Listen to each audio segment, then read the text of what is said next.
one. Hello, everybody. Welcome back to another episode of SoFi Weekly. We have a packed house in attendance. We have Tanner, Future Investing, which, by the way, Tanner, we got to change that name to just Tanner because the Future Investing has got to go. We got Dividend Streams, Steve Blockhead. We got Tevis, Fundamentals of Investing Podcast, and we've got Chris, nothing rhymes with Chris. Chris the Assassin, because nothing rhymes with Chris. And also, for the first time on a podcast, I have alcohol. And you know it's alcohol because it's in a glass. And so I will be What type of alcohol is blue tonight? Oh, there's a lot of blue alcohol. Baby blue alcohol. There's a lot of blue alcohol like that. Alizé. Okay, I stand corrected. I forgot about Alizé. It is 0-calorie alcohol according to this Gatorade bottle. So I think it'll be really good tonight to all right. Before we get started, we have a little bit of news. Riley is going to take a step back from the podcast for a while because he's busy, got some other stuff going on. So he just wanted to let everybody know that he loves the podcast. He'll tune in from time to time, but he is a little bit more occupied with other stuff going on in his life. And so he will be taking a step back. But we've got a bunch of people who are ready to talk about SoFi. So we will be here every Friday, as always, talking SoFi. All right. Before we get into SoFi, how's your guys' week? Tanner, what's up? Honestly, it feels quiet now. I find as we're getting near earnings, it's like a blackout period for all the stocks that I care about that, banks were here this week, which was exciting. But aside from that, it's been pretty quiet getting ready for SoFi earnings, Nubank, PayPal, all the stocks that I'm really, really excited to report on.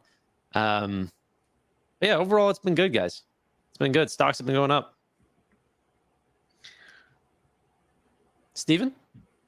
Sorry, I was on mute. Steve, go ahead. Yeah. We should get Tanner diversified outside of Fintech and get some SL Green in his life. He can't do that, bro. Fintech is his brand now. No one cares about SL Green, so he has to. No, but it's you definitely can't beating the market for sure. You can't just stay in one sector. That's how you get crushed.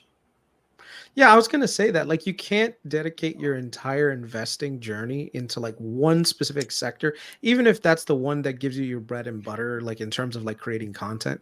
Because just like Steven just said, like if you don't diversify out of it and then the hailstorm comes for that industry, you're going to get swept up in it. You're not going to have any backups to basically support your portfolio. And then you have to literally wait until the entire sector recovers to see any sort of gains. I don't know if you guys are talking about Tanner, but I mean, he's in e-commerce. Like NVIDIA is his biggest position, second biggest position, Shopify. Like Fintech is I forgot about hustle that. at this point. I just talk about Fintech. Yeah. But you know what? I'll take my words back. I completely forgot about that. You're right, Tanner. Yep. Sorry. I still say he needs to diversify out of tech. No, I'm 100% in tech. And I consider a lot of the finance positions that I have also tech, just because they're tech forward. But tech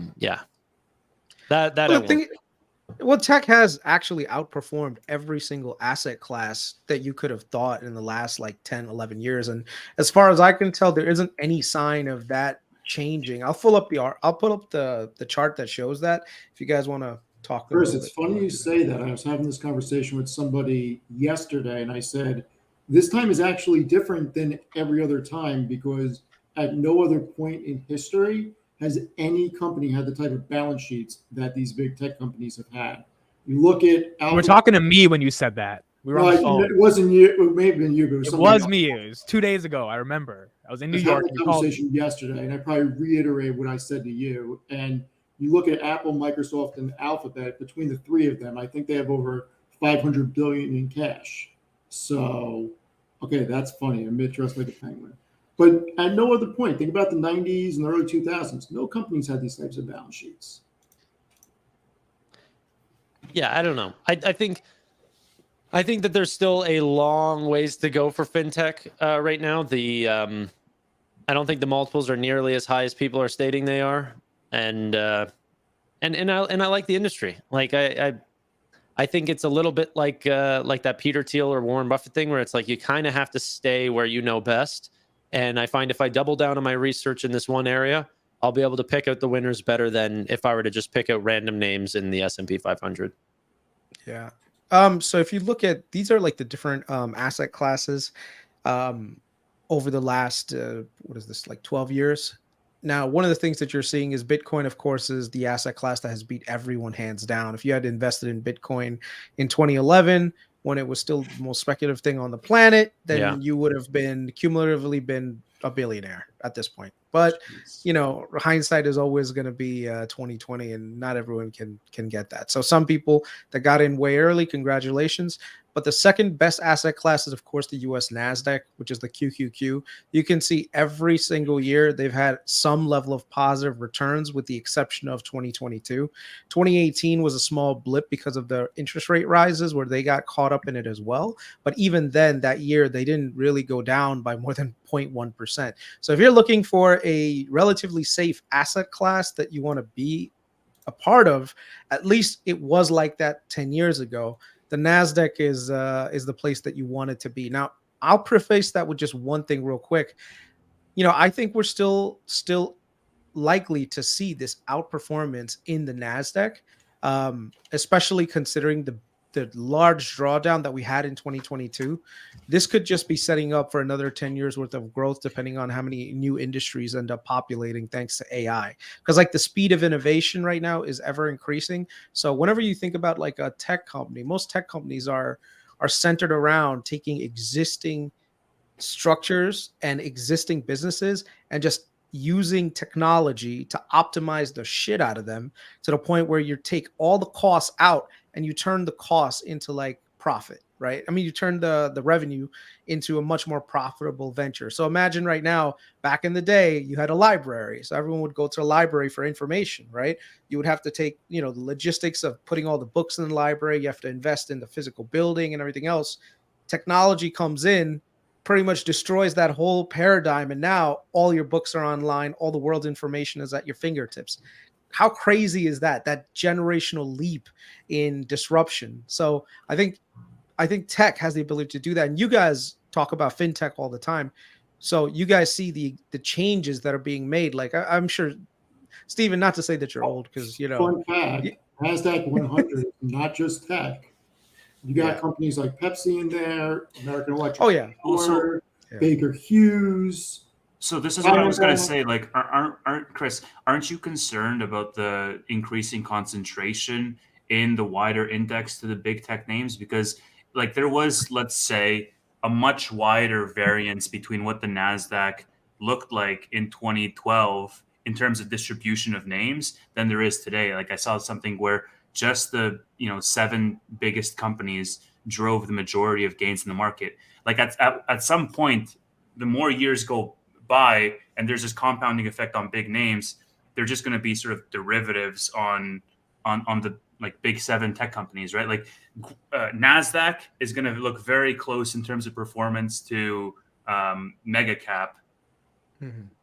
Well, because of the outweighted nature, you're absolutely right. But like Steven was just saying before, there's other names in there that can help buoy the sector during times when, some of the bigger names may not be doing as well, right? So there is a level of diversification that you are going to get by being in QQQ that may not be present if you're just invested in the 100% of the mega caps.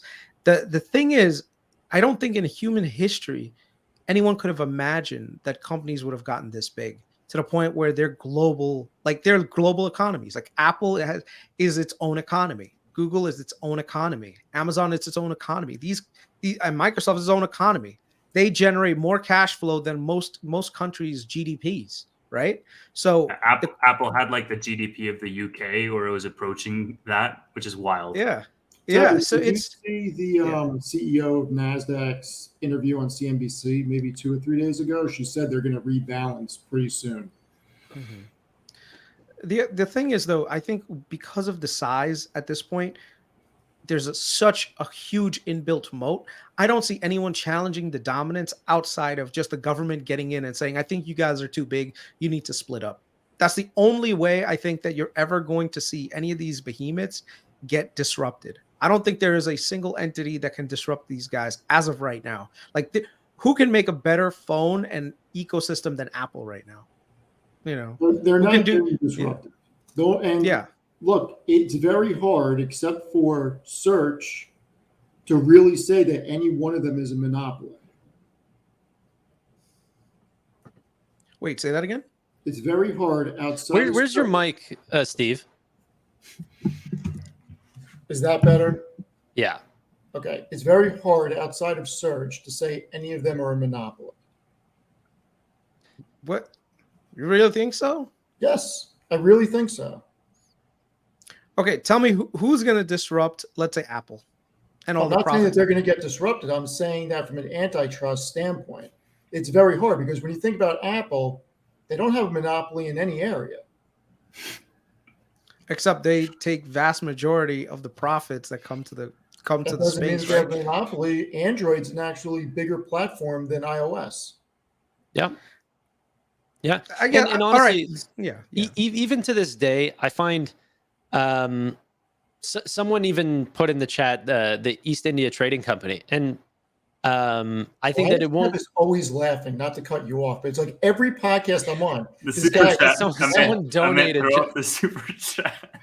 That took me out.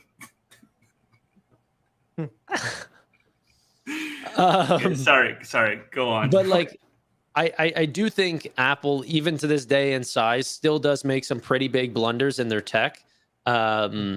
That there is an opportunity for bigger names to come out if they come out with better technology.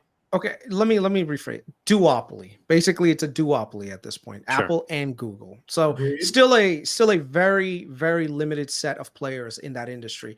Unlike, and I'm going to challenge you here, Tanner, fintech, which seems like every other day I'm seeing a new fintech crop up, and now I'm seeing the big banks starting to get into the game as well. So what do you think about that? I think you're right. I'm not. I don't think I'm getting into banking for a monopoly. I think I don't know. I think embedded finance has a long ways to go, and I'm looking for the operating systems that may develop those systems to allow banking to open up for all companies. Like, Tanner, I don't- why is that something you're more excited over versus like AI, Nvidia? So I know you have some, but like, why is that something you really care enough to make content about too? Like, why do you care? Well, so much? I think that the market's going to be a 10x from now till 2032. And so the important part, at least what I think about when investing, is you're not looking for the largest total addressable market necessarily. You're looking for the largest change in market, right? Unless you're dealing in billions of dollars, which I'm not. So I'm looking for the largest change. Do I think that the largest change is going to happen in, Apple and Google and Microsoft right now? No, I don't. I don't. I agree with you that this is a field that is going to continue to grow. But if there are so many players in it, that means that you're basically competing away all the profits, no? Yep, but it thankfully is a very profitable industry with a long ways to go before that margin is collapsed. And I think credit has a large spread on it, and it's seemingly that even though AI is coming in and all these things, that there's still large mistakes that big companies make. And Well, I mean, I can understand one company making a big mistake, two making a big mistake, but you're talking about an industry that has hundreds, if not thousands, of banks that have now their own applications that have very similar offerings as some of the fintechs that you like, right? And at the same time, there are also other ones that are investing because they already have a profitable business in the industry. So my thing is, how does one company uniquely differentiate itself to the point where they can take an outsized share of the total industry? Because that's the only way you're going to really make a profit, right? Where you need to have some level of monopolistic power over the industry so that you can actually raise prices and create an ecosystem where you're going to be able to monetize at a higher rate than everyone else. That's the key. Like, do you think SoFi has the ability to do that? Do you think Nubank has the ability to do that? You know? Yeah, no. So I find those are the names that I like looking into. Like, I do think that SoFi right now is seemingly untouchable. Like, they have the digital bank platform with no branches, with the nationally chartered bank license, with the vertical integration with all their technology stacks. There's possibilities for a lot of these banks to do that as well. And then you look at like Ally, for example, who is trying to do that. They're getting into credit cards, and they're getting into the invest products, and they're getting into point of sale lending and all these different things. And they don't seem to be doing very good at any of them. Where SoFi is showing a completely different picture. They're showing great success in all product lines that they're getting into. And I think there's something special with management and the brand and yeah. And I think that especially in banking, you could have looked at Wells Fargo, Citi, Bank of America, and JP Morgan and said, well, they all offer the same products. There's no reason to invest. And then you would have been so wrong.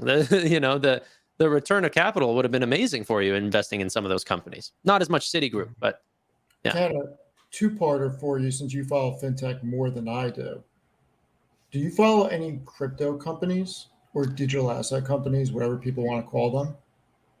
Not really outside of Coinbase anymore. I was following Voyager, and then that was it. I was going to ask you, I'll ask anyway in case anybody else has any insight on it. How do you think Ripple stacks up against fintech companies? I've been an XRP holder for a very long time. And I can explain why, but I can do that later. Didn't the judge say it's not a security today, or they got it Not wrong? a security. No, but they said they got it wrong today, the SEC, right? Well, SEC's been saying that, but it's not a security. No, I don't have a lot of knowledge on Ripple. I know that people have been saying that, but I don't know how it differentiates itself from like a Solana or something. Do some homework on them. The amount of partnerships they have with all the different governments, and the Fed Now papers accept XRP as a payment. It's very interesting what they've been able to do over the past 3 to 5 years, especially since they've been in litigation for the past 2 to 3. Mm-hmm. Yeah. So all right. The reason why I was bringing up the conversation right now, I'm sorry, Amit, I didn't want to interrupt. No, it's okay. It's okay. No, you got it. I was going to transition more SoFi stuff, but go ahead. Yeah, no, that's what I was going to say. So the reason why I'm asking that is because with SoFi earnings coming up, this is the time where you kind of have to prove that you have a differentiated product and that people are appreciating it. And I think this will be the time. This is going to be that moment in history in terms of for SoFi, where either they're going to, in my opinion, either going to make it or they're going to have some challenging times ahead. Why do I say that? Because this week we had nothing but bank earnings. Like throughout this entire week, we saw all the regional banks and the major banks all report. A lot of them did very well especially because they were coming from such a low expectation environment. They were all like beating hands down. There was a few that didn't do as well. I'll give you an example. Truist didn't do as well, but that's because they took a more conservative a conservative approach to their business. There was a reason why they took a hit. And one of the reasons why was because they actually did some of the stuff where they sold off some of their student loan book. They were a lot more conservative about issuing new loans out, so their NIM was impacted by that. So all of these things are going to be playing into SoFi going into this quarter. So with earnings coming up, what do you think SoFi is going to do? Is it going to be able to show that growth in deposits to the point where people are like, oh my God, this is a company that could possibly 10x? I think we're doing a triple beat and we're getting gap profitable, and the stock's gonna fucking moon on July 31st. Yeah, I mean, bro, do you see how Noto is talking? This man seems like the most excited CEO. He's responding to customer support claims. You don't do that unless if your stock's about a tank, bro. Like, you don't do that. I think people are also going to be looking at this as the last quarter before like a potential quarter of profitability. Like Q2 is sort of the prelude to, I mean, the base case is Q4, the bull case is Q3, let's say, for profitability. And at least one thing that I'm going to be looking at is, well, let's just make sure we understand that the bull case is still Q3. I think the extreme I'm getting a little excited, case, but yes. The extreme case I'm not is saying they're Q2. going to. No. You're getting me wrong. I don't think they're going to report profitability this quarter. I'm saying the bull case is Q3. You're right. Yeah. But I'm saying that what I'm going to be looking for in this earnings is to try to gauge whether profitability is within arm's reach given the latest numbers, or if it's just going to be too much of a stretch for Q3. So what would the EPS have to be for you to conclude it's coming in Q3? I'm -3 cents, something in that ballpark, -2 cents. That's fair. If it comes in at -5 or something like that, then I'm going to say, okay, well, even with a really great quarter, it would be a super stretch for Q3. We could be expecting Q4 profitability. So, but my point is, if they really report a great Q2 number, then it'll get people excited immediately about profitability in Q3. And that will become the new sort of base case after we get those updated numbers. For the stock to go higher than it is now on July 31st, you don't think they need to be profitable. You just think they need to guide to definitely be profitable by Q3. Well, we know that they've already sandbagged some of their expectations, and we know that a lot of their expectations are depending on a more grim macro environment than what is seeming to turn out. And so you put those two things together, and that's where we get the Q3 expectations on the more bullish side. I think that with the latest data points, if they're actually within arm's reach of that profitability, people are naturally just going to associate, them to hit it in the next quarter as opposed to Q4. I agree. Also, don't forget, Wyndham numbers are also going to come out this quarter. So we're going to find out what they actually paid for Wyndham and whether it was a steal of a deal or just understand more around that acquisition. And with that, also understand more about their direction in terms of integration and pumping more sales and marketing into home loans in general, and how they plan to ramp that up, what the timeline is going to be around that. People can then start to project that out into the future. I think that this is going to be a stupid good quarter. I think so too. I think that this is. I'm inclined to agree with you guys, because the one thing that I saw with the other banks that will probably carry over into SoFi is their net Personal interest loans. income. No, not their personal loan. Their personal loans, but their NIM is going to be out of this fucking world. That's the key, because the guy on Morgan Stanley said you should be valuing SoFi like a bank. Okay, go ahead, value it like a bank with great net interest income margin and give it a multiple. See what happens. Yeah. So I think SoFi is going to have a great quarter. I think their net interest income is just going to blow people away. And with the current meme stock rally that's going on and SoFi being closely associated, it could mean it's a very good chance of a run up on SoFi going into earnings. So, I think I don't know what the stock is going to do in terms of movement, like price movement. I honestly think that'll be directly tied to if they sell loans or not. If they've gained enough new deposits, this is what I was talking with Tevis on what? If they sell loans or not, who cares if they sell loans? Their job is to generate as much shareholder value for shareholders as possible. And if they feel shareholder that value holding doesn't loans on the book generates more net interest income than selling them, I don't want them to sell anything. I trust management. Okay, but do you not think that's across the board? Bullshit about selling loans and holding loans is not good. They know what they're doing. Well, if they can make 6% instead of 4%, I want them to make 6%. I disagree. I think that just trusting management and saying there's smart actuaries and all this stuff is not enough, because there's been large multi-billion-dollar companies with stronger teams that have failed before making this exact mistake. So have they given you a reason not to trust them yet? Well, defaults are rising, and defaults are rising faster than like you probably think they are. And so I do think that there's a little bit. You look at all the bank earnings; they're all raising their capital right now. They're all trying to position themselves a little bit safer. Okay, Lending Club, probably our closest competitor for quarters now, has been positioning themselves safer. They're probably seeing a very similar client style, very high income, high FICOs, everything like this, and they're playing it completely different than SoFi. One of them has to be wrong, and they're both multi-billion-dollar companies.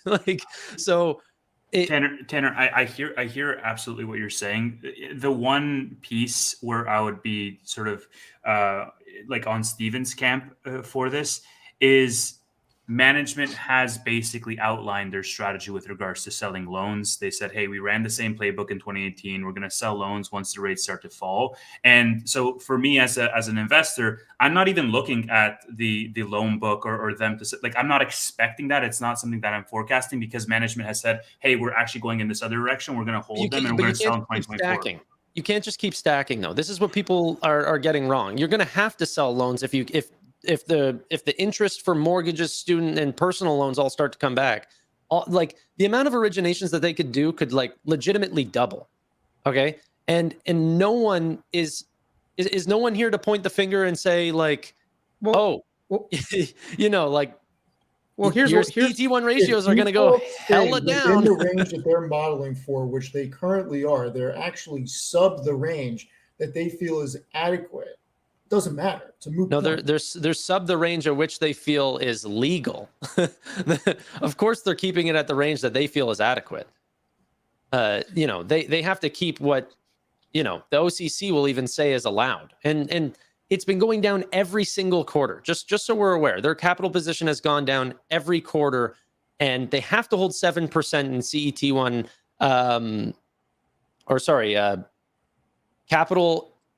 Oh, I forget the thing. Capital equity tier 1 or whatever. They have to keep at least 7%. Right now, they're holding about 13+%.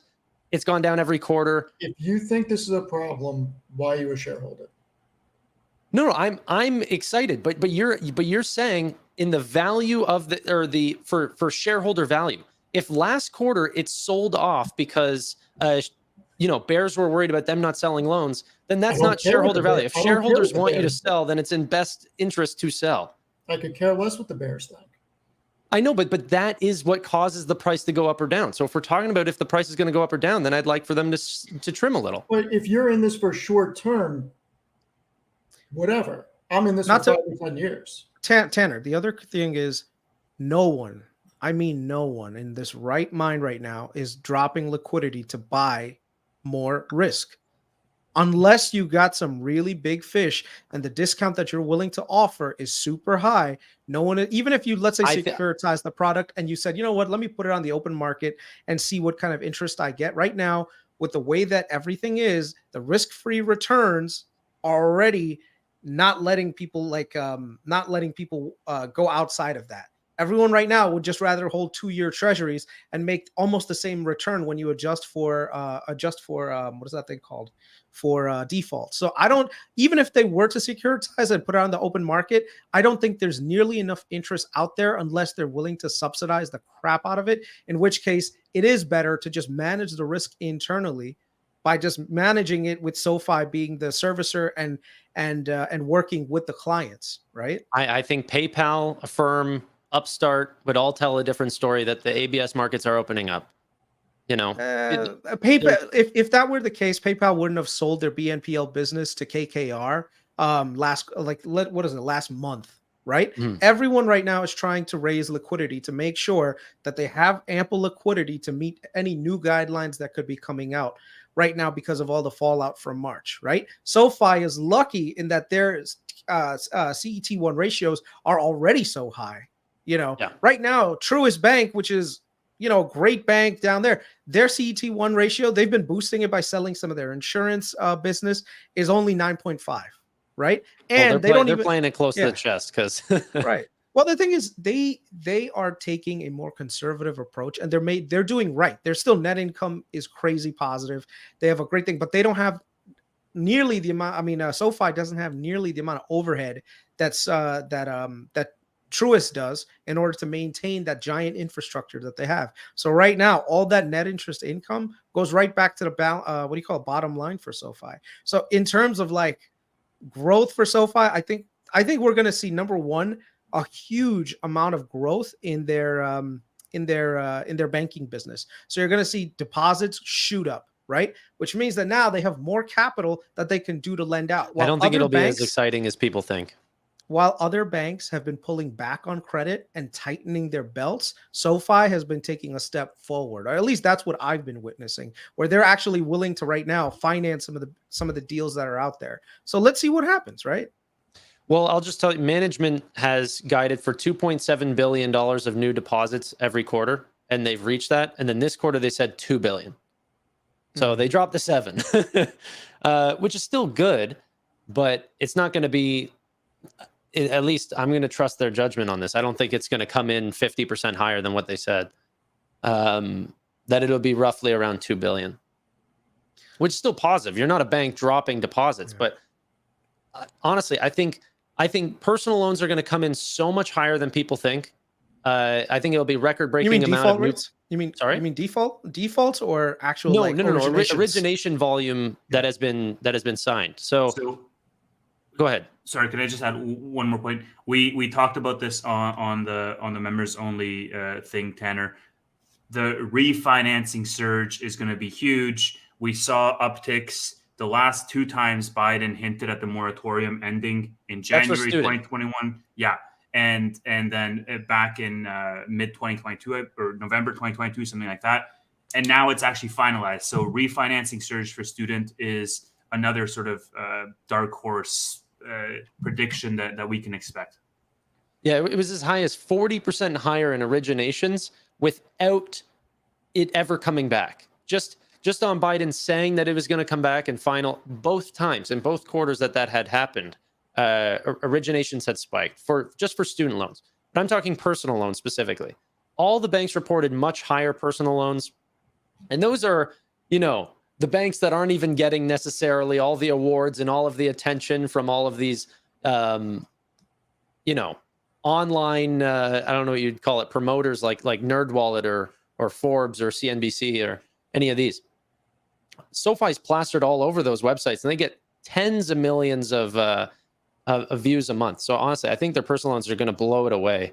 Yeah, they're good. They're because a lot of those things are going to end up converting, right? Okay, but while others, yeah.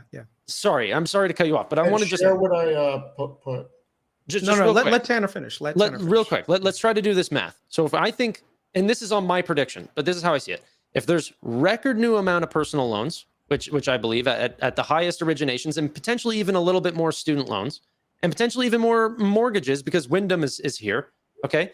So if all that happens and we get a little bit less on new deposits, okay, where are we not selling loans? We're going to keep stacking up and take on warehouse deposits and lose all of our spread. And why not? You're getting such a big spread. You like right now, originations on personal loans are probably at the highest that they've ever been. Why not benefit from that? Well, I think the spread from deposits to warehouse facilities is definitely the highest it's ever been, for sure. Yeah. Because I mean, right now you're, what is it, like 4.4% on deposits? Well, that's what they offer. That's actually not what their average is. Their average usually comes in like 0.6, much 0.8 lower. Yeah, it's lower because even right now, my direct deposit hasn't hit yet for some reason, and because it hasn't hit yet, I haven't got any of the interest yet on my account. But there's a substantial amount of money that's sitting on that account this quarter, right? So basically, while this whole thing is happening, that's literally just non-interest income being generated that they've already lent out to other people, or even the checking account just for 0.5. Yeah. So it's like, I will say one thing, after using the app for a little while, they really need to work on that invest part, man. I've been saying this. Do you have the update? No one's believing me. Everyone calls me a Robinhood dick sucker, but it's true. It sucks. Nah, man, the SoFi investment sucks. Anthony Noto can tweet as much as he wants. It sucks. It's just who's calling you that? Share my screen. You in our private DMs. Yes, I there's have just the receipts. There's just too much going on in their invest app, whereas there's no clean UI. And I don't know, maybe I'm just spoiled by how quick and efficient Robinhood is. But in terms of like trying to invest with SoFi's app, like by the way, Tanner doesn't think that's a moat. Tanner thinks that Tanner thinks it doesn't matter. I'll just show you. There's so much like busy shit going on, and it's like, bro, I don't need every single one of my transactions like popping up investor activity. Tanner, where do you think AMC was getting bought up 70% after hours? On SoFi? You think that's where all the payment order flow was going? No, it was going on Robinhood. Let's see how many new people sign up for SoFi Invest versus Robinhood this quarter. Okay, let's see that, and then let's see who has the moat. The point is, I guarantee Robinhood is going to get more. Oh, okay. What brokerage is going to be used more in a bull market? It's not going to be SoFi, bro. It's just not going to happen. Maybe they'll get more members because of the loans and all that shit, but not the. By the way, options, moat, in my opinion. By the way, options on SoFi Invest are the worst. Like you can't no. I'm sorry. Like there's a lot of reasons to be bullish on SoFi, but Invest is their weakest category right now, hands down. And it's a Silicon Valley product, which is the saddest thing. How did they get that wrong? I'm not arguing the fact that it's not better, that Robinhood's better. I'm arguing the fact that it doesn't even matter. Yes, it does. Where do you think people were buying AMC after hours that bolstered at 70%? It was not, and that means good. That's good for Robinhood. It's the fifth largest holding on Robinhood. And right now with payment for order flow, bro, any business involved with payment for order flow right now Like is going to SoFi kill it Invest? this quarter. Okay, No, no one uses because that SoFi, shit. That's no what one we're trying to uses tell you. it. No one uses it. Bro, the SoFi like SoFi fanboys on Invest using Twitter payment for use order it, flow? but Huh? outside of that, Say that again. I said like SoFi Invest that uses payment for order flow. And by the way, guys, what you're talking about this quarter for Robinhood is based on 1 month. 1 month is all I'm you not guys talking about have, this and quarter. I'm that's talking about June. over 2024. And again, I'm more bullish on SoFi. I'm just saying, Tanner, you are 1,000% wrong saying that Robinhood has no moat in regards to the experience of the app. It does. I'm not saying it's It not really does. better. I'm saying that's not a reason to invest in the company. So, Amit, I'll say that I agree that Robinhood has a moat on their app. I don't understand why, because I don't know why anybody would use it. Because it's easy. What are you guys saying? It's a simple product to buy equities, and if you're interested in the Listen, market, I you would fucking use rather it. use one of the Like, real what? platforms than that. Steve, try to think as like a 25-year-old that doesn't want to go through the Use TIG Ameritrade, Thinkorswim. all Think or Use Swim. What the fuck is Fidelity. Think or Swim? Think or Swim? Is this a swimming pool? What So- the hell are we doing here? Like, So I use Fidelity and I use Robinhood. That money is super funny on that last comment. That got me. For general stock buying, Fidelity is great.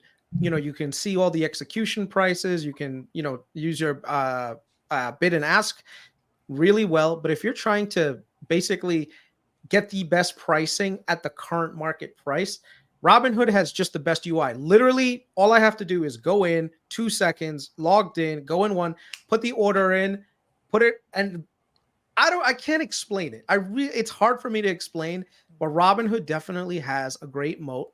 And I'll be honest, after next week, I'm probably going to be shifting all of my invest money back into Robinhood. I know I took Plaid, I did that. I put it on SoFi. I tried using it. Guys, I'm sorry. It's not good. Dude, I was blown away that you were using the SoFi Invest app. But Chris, have Tanner, you got to used take the L on this Thinkorswim? one, bro. dude, it's not. No, and you know what? You know It why does this is really not sad? translate Because to you any told me, stock performance. you told me when you visited Riley in Toronto, Riley, who is an American, you, who is a Canadian, Riley was like, hey, you want to play with my Robinhood for a little bit? He was willing to give you access to his portfolio, one of the most private parts of a man outside of his you-know-what. And he was gonna be like, yo, just play with it. And you said no. Because you didn't want the experience, because your ideological dogmatism around SoFi being better overclouded your judgment around Robinhood. Just look at all the comments of the people in our chat. Like, how many people are all telling you, like, look, the chat is like the chat is full of SoFi investors. Okay. Yeah. So it's not like, if anything, they're more probably biased towards SoFi. Yet all of them are saying, hey, Robinhood has a better UI. I'm sorry. What does that tell you? Look, I I've don't never know. met somebody Dude, that doesn't no like one- Robinhood. Everybody that uses it loves it. That speaks volumes. It really does. I personally don't like it because I love the Thinkorswim app and I love other apps for other investing platforms. Which is fine. It's just, But, there's different Robinhood generations. has a huge moat around their product. Have you ever heard anybody except for me say they don't like the Robinhood app? No? I never have. Look at this, I Alec do. Cario. I'm a SoFi permable. It's not even close. Tanner, take the L on this, bro. It's been 2 months. Dude, You gotta you're take the not L on even. this. That's not even my argument. Well, I know which one It's is an L better. because I we're know, all saying like, it's an L. He's on No. Let me explain Tanner's argument. Tanner's argument is even if it's better, that doesn't mean people are going to use it, which means there's no moat no, because that's it's not. indistinguishable. No, Okay, go ahead. Explain your argument. no. All I'm saying is no one is using it, guys. The monthly active user data continues to fall all the way to I May. agree, but 10.6 million people is 10.6 million more than whoever's No, it's using not. SoFi No, it's Invest. not, because you buy stocks on percentage of gains, not on what the actual total is. So it doesn't matter if it's Okay, a then trillion we dollar can look company. at the transaction volume. There's a lot more on Robinhood than there is on SoFi Invest. I think yeah, Edwin said it the best. They need to just pull a Zuck and just copy Robinhood. They That's do. They do. and that will happen. And the worst part about a brokerage is the what do you call it? The development of that app. After you get 24 hours, 20 or 7 days a week and all that stuff, what else is there to do? You got all the options, all the payment things, and SoFi only has to gain. I think there is a happy path here where you're both correct, just in different time frames. Like Amit is correct in saying, hey, in this next bull run over the next 6 to 12 months, Robinhood Agreed. is going to benefit from that transaction volume of people trading. And Tanner's right to say that, hey, the UI over the long tail is not a sustainable moat, because if somebody literally copy pastes feature for feature Robinhood and makes a complete replica and then offers you another perk, you're going to see people bleeding off of Robinhood onto that new app.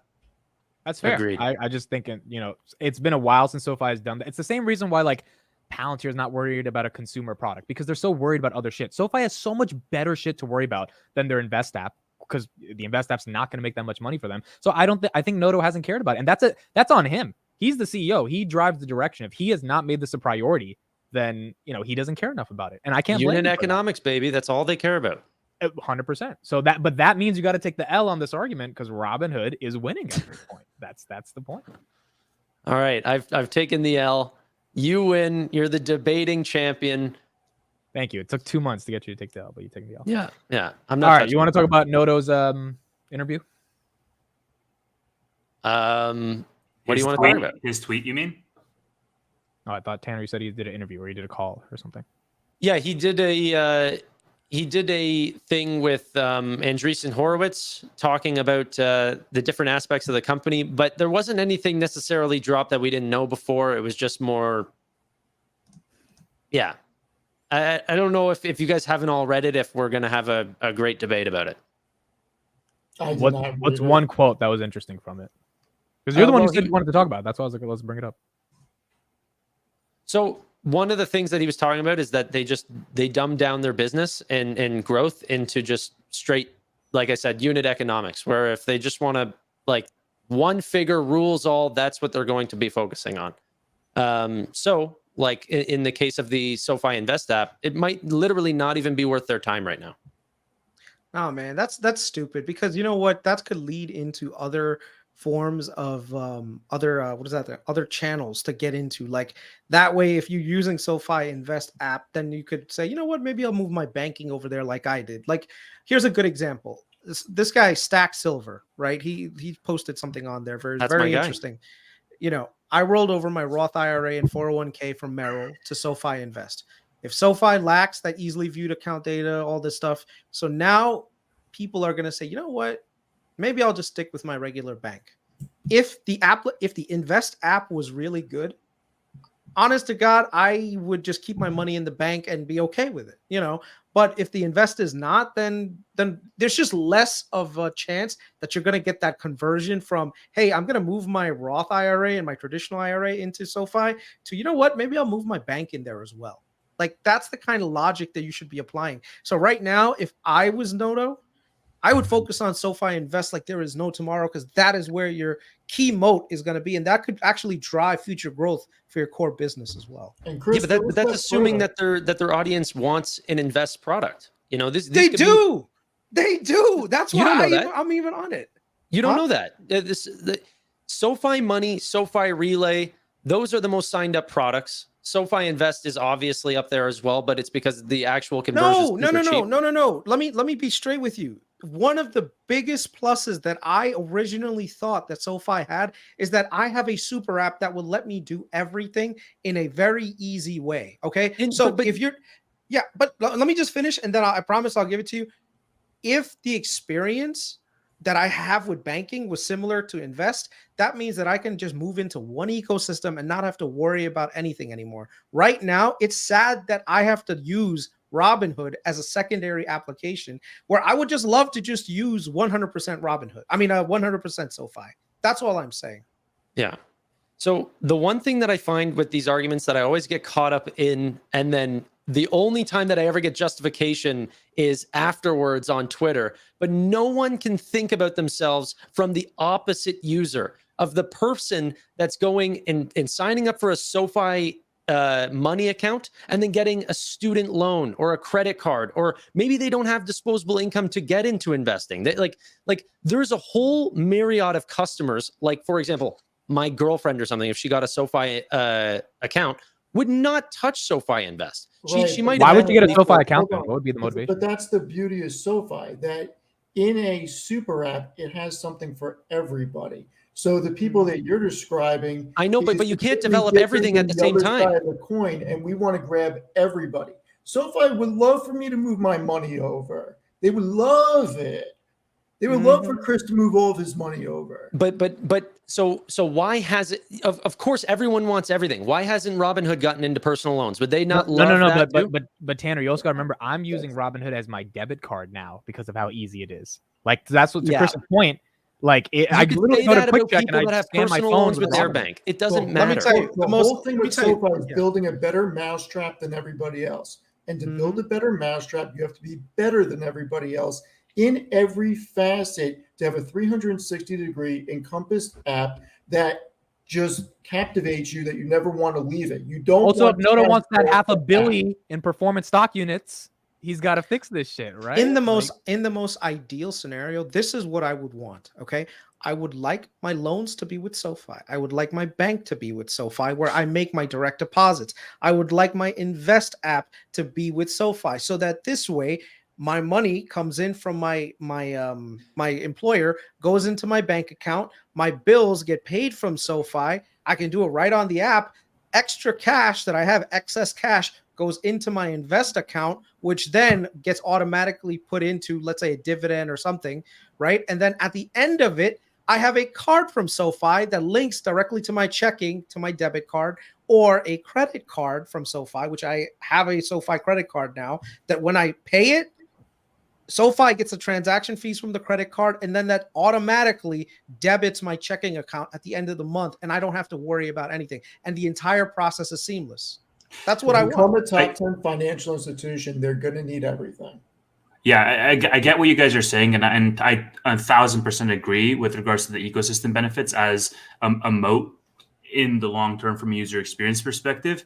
The thing I'll say is that, like, it's not like they're not doing anything. Yeah, they're choosing. What are they to doing? Focus. What are they doing? What are they doing? Well, they just closed an acquisition of Wyndham for home loans. Oh no, I thought I was talking about Invest. That's what I was talking about. So it gets exactly. That's what I'm saying. Like, there's opportunity costs within their other streams. But the point that I will say is for Invest, like Invest just got reskinned right now. Options is coming soon. My wider point is to say that if SoFi diverts their attention to Invest next in this very like ugly waterfall method to say, okay, home loans has our full attention, and then Invest, and then whatever. But if they do, or when they do, I should say, it could only be a 6-month turnaround before Invest is like a night and day change that's unrecognizable from what it is today. Travis, I agree with what you just said. And my argument wasn't that didn't matter. It's more, they don't have to do it right now, but they're going to have to do it to create a 360. They can't agree every single point at one shot. That's not how business works. But it needs to be on the roadmap. Right. And I don't get why it's taking so long. To say that SoFi Invest doesn't matter indefinitely is crazy, because eventually you're going to need those platforms. And then in the future, think 5 years down the road and expand on what Chris was saying.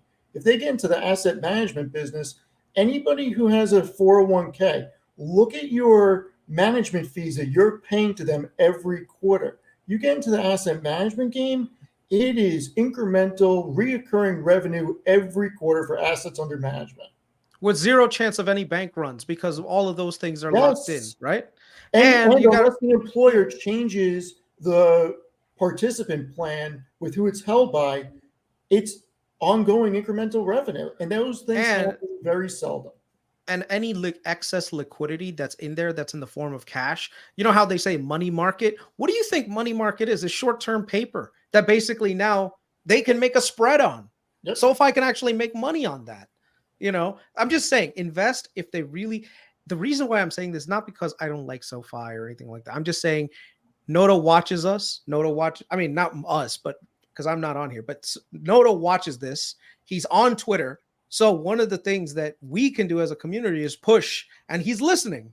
Listen, this is the priority that you need to have. If everyone right now says, hey, Robinhood is a great UI, then maybe that's something that he can work with his developers and say, hey, you know what?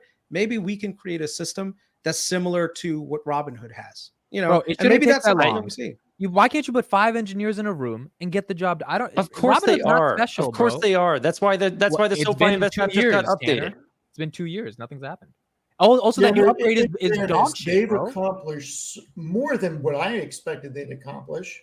They've accomplished a lot. And I agree. they're I agree. But probably UI should ramping up not take for- 5 years. Look, It's if UI. you go to the St. Louis Fed, you look at what they're projecting, not some little dot plot that somebody regurgitated. The actual St. Louis Fed, they're projecting interest rates are going to 4.5% in 2024 and 3.5% in 2025.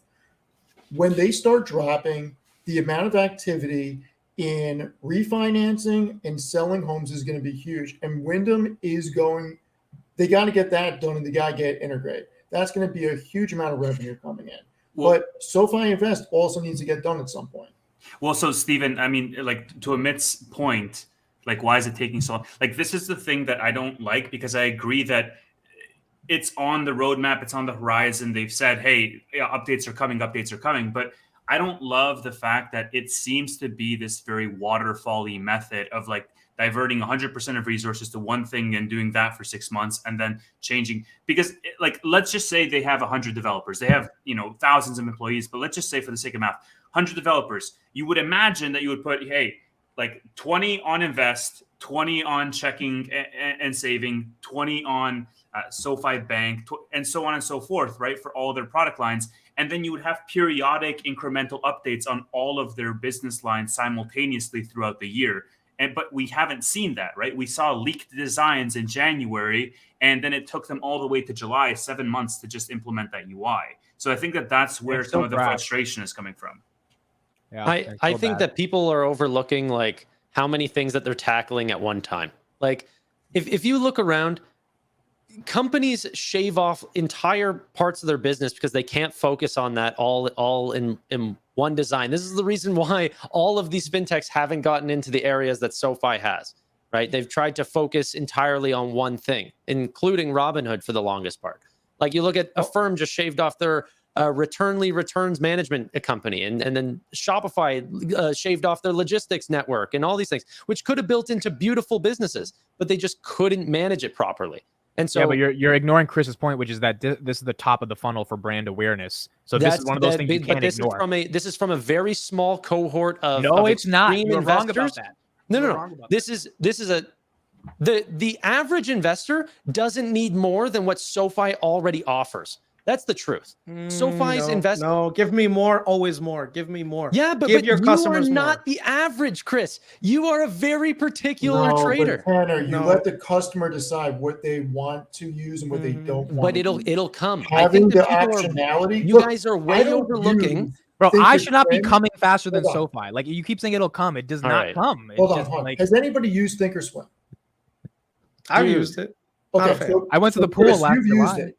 It is Yeah. probably the most robust platform that you can get for free. And That's if you want to be a very technical person. Most of the people that are on Robinhood, they're not technical. They're literally just, Right. very. But They what want I'm a very saying Going is- simple down UI. even Yeah. even Give me deeper all into the the niches. optionality. Yeah. Even if I don't use it, I'm going to stick with that platform because I have the options to use it if I'm in front of my computer during the day. You know what I mean? Like Mhm. you want the optionality. Now you But the don't have point to is- go as robust as that platform, but you got to give the investors everything they need from screeners to everything else. I'm not seeing that with the SoFi Invest app. bro, who named it Thinkorswim? What executive decided that's a good name? They bought it. It was a private company that they. Why didn't bought they and then rename it? integrated. Why is it called Why? Thinkorswim? Can It somebody was- what does that mean? Can somebody Isn't explain it it to me? just TD Ameritrade? Yeah, it's TD Why Ameritrade. is it that called got bought up by Thinkorswim? Charles Schwab. What is I know SoFi is social finance. I get it. Why Why did is it McDonald's Thinkorswim? call McDonald's? Who cares, bro? It's just Yeah. What it's is brand Thinkorswim, awareness. bro? It's an How does, existing. that It's just turns it's me an off exist. so much. It's an existing brand name. Should Palantir rename itself something else? But it should means call themselves something. It's Lord of the Alex- Rings. Like No, but I- that's the point. That there's I'm brand just asking, recognition. what does behind it. Thinkorswim mean? That's all I'm asking. I'm not even. Can we judging. drop off the thinkers? It doesn't matter at all. I think SoFi is so focused, probably right now, on They should have a student- girl in a bikini on- be the model for Thinkorswim in the commercials. Okay, SoFi probably needs to be focused on student loans. That's the truth, right? And I think that there's a big difference between whenever Noto first joined the business back in like 2018 and their personal loans. The time to actually fund that personal loan to the customer was like 7 days. Today, it's as fast as same day. Okay, Look, or one look, day more. Tanner, more no often. one is saying they're not making improvements. We're just holding them accountable for the parts that they're not good I with. know, That's but all we're which saying. but which one Yeah. brings them in new money? I'm sure that if they did invest right, that would bring in more money. That's what we're trying More to say. money I than would personal love to loans. use SoFi full time, bro. I More would money love than to. the thing that Yeah. brings in them 70% of their revenue. Yes, I would take because then all I'd like my to- Robinhood money that I invested in the company and I would dump it into SoFi if SoFi became the Robinhood for me. I would do that in a heartbeat. SoFi's moat is that they're an amazing company for personal loans and Hold for on. student loans. If you A wanted minute. them to totally go into a SoFi Invest, then they'd be competing with the best in Robinhood and have no niche there. But okay, that's or the one no thing that advantage. Steve, I'll share it in a second, but let's just finish this. No, I want to ask you a They question. will get better. Let them take their time. They're not $10 billion. Well, actually they are now, but they're not $100 billion company with a massive with a massive technology expenditures. Hold on. So admit, if SoFi had business accounts, would you use their business account? 100%. Of course. That's something that they need to do immediately. Immediately. So Tanner, hold on. You Okay, can't that's get the mad at business this. account. Pick one. Hold Yeah, on, pick hold one. on, Tanner. This is You a want to speculative service small company. business. This is a speculative stock. We could have our money. I have a lot of fucking money in SoFi. Okay, I could have that somewhere Yeah. else. If I'm gonna have this much money in SoFi, I'm gonna need to make sure they get some of this shit right. $10 billion is a little expensive for a company like this right now if they're not getting these key things right.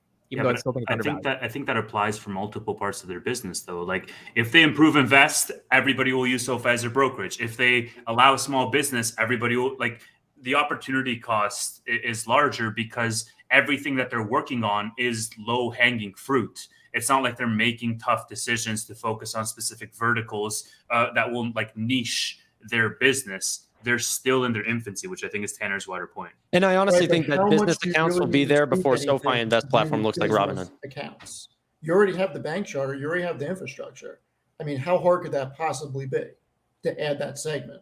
They are hiring for it. I think it'll come before SoFi Invest looks like Robinhood.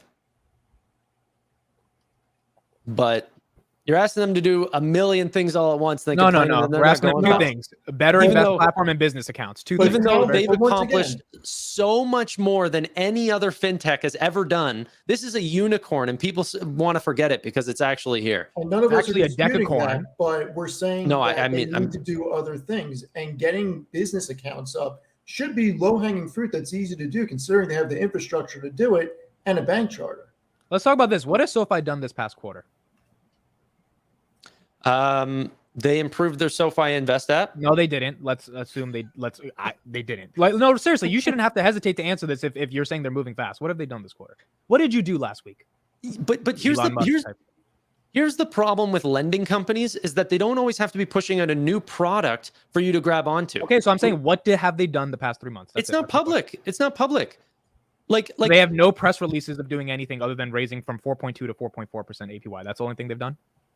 you don't have to tell people that you've improved on your AI or improved on your algorithm in order to risk loans out, or your approval rates go up by 30%. So then how do we know if they did any of that? If I, as a shareholder, I can only invest on public knowledge. I know you've got all the SoFi insiders you talk to all day, but I need public knowledge. What have they done? What have they done the past 3 months? I don't know if it was in So, the last 3 Mick, months, but they So- acquired so- Wyndham I'll answer Capital, that. and then they improved Wyndham their was last investment. quarter before that. So hold on. End of May, Noto did a fireside saying that they're partnered with 12 major banks. They've raised their savings APY. We had news around the student loans, so they're revamping. They're What do you mean starting news around student loan? That was the Supreme Court. And Tevis, Nobody let's do go anything. back Yeah. to the fireside chat. That was probably the most important thing that's happened, because Noto decimated the bear cases and Chris Patel became a shareholder because of what Noto probably said there and disclosed its secret sauce and discussed everything that they do on the financial end for the thing is, I delinquencies could- and everything else. I The could bear finally case see keeps the moving. vision. Bear case is that we don't have SoFi Invest now.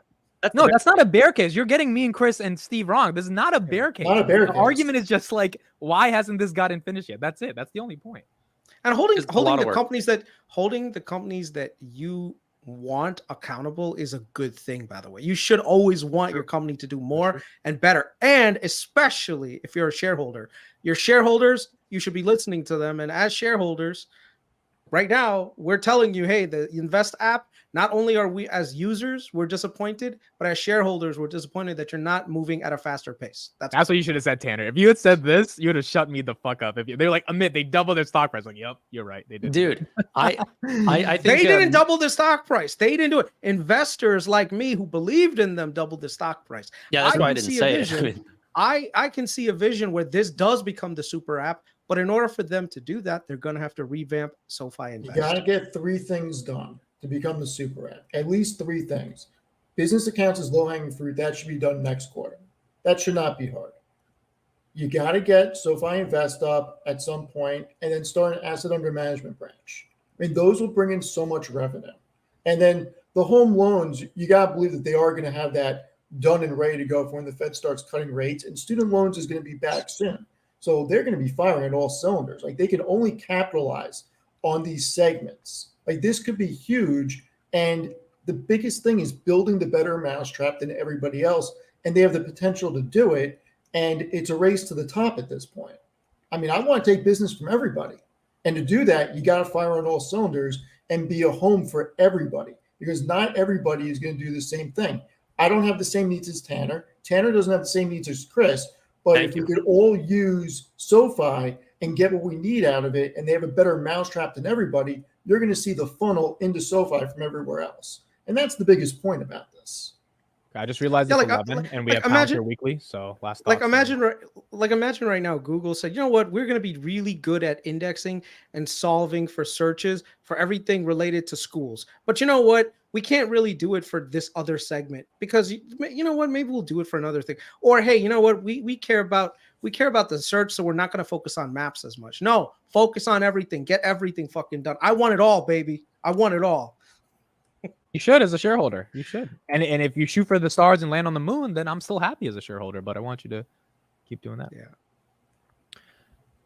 Someone said so we Tanner gang is a Tanner needy, this episode. Someone said Tanner is a needy girl. I'm the only one not whining here. All these fucking whiny bitches are going crazy. I'm the only one saying I'm fine. I'm patient. All right, predictions for next Someone week. said Tanner's going to start yelling. You got it, okay? I'm turning red. All right, I got Palantir Weekly. I got to go talk about a company that's innovating every single day. Just one thing. It's funny how this started with us being bullish on earnings and Tanner being negative on earnings, but then we're like negative on the app, and Tanner's like, no, it's fine. It doesn't really need to improve. It's okay where it is. You see how this shit flipped on him? That's hilarious. This was maybe one of the best podcasts I think we've had in a while. I'm saying triple beat next week. Triple beat. Hold on. We're gonna have Everyone an has to be here episode next week. We're gonna have an episode before the earnings. We have our SoFi Weekly on Friday. Earnings comes out, I think, that Monday, or Tuesday, and we're gonna be live streaming the earnings as well. So definitely, next episode is gonna be earnings predictions leading into the earnings on July 31st, and then we're gonna be live streaming that. So definitely tune into that. Hey, Amit, share this one screen, and then I promise we can go. This right here is the reason why I've had this up for so long. My screen, not yours. You see this? All this downgrade. I guarantee you, Noto is plotting to just fuck all of these assholes over. All right. So when the numbers come out, it's like fuck Morgan Stanley, fuck Piper Sandler, fuck Bank of America. We're goddamn gonna beat the shit out of them, and all these guys are gonna eat a shit ton of crow and have to raise their price targets later on. Watch that happen. Let's log off. Right. Good note to end on. All right. See you, All everybody. right, guys. Steve, I emailed Later. you the link. Chris is on Twitter. Bye, guys. Have a good one. See you next Friday.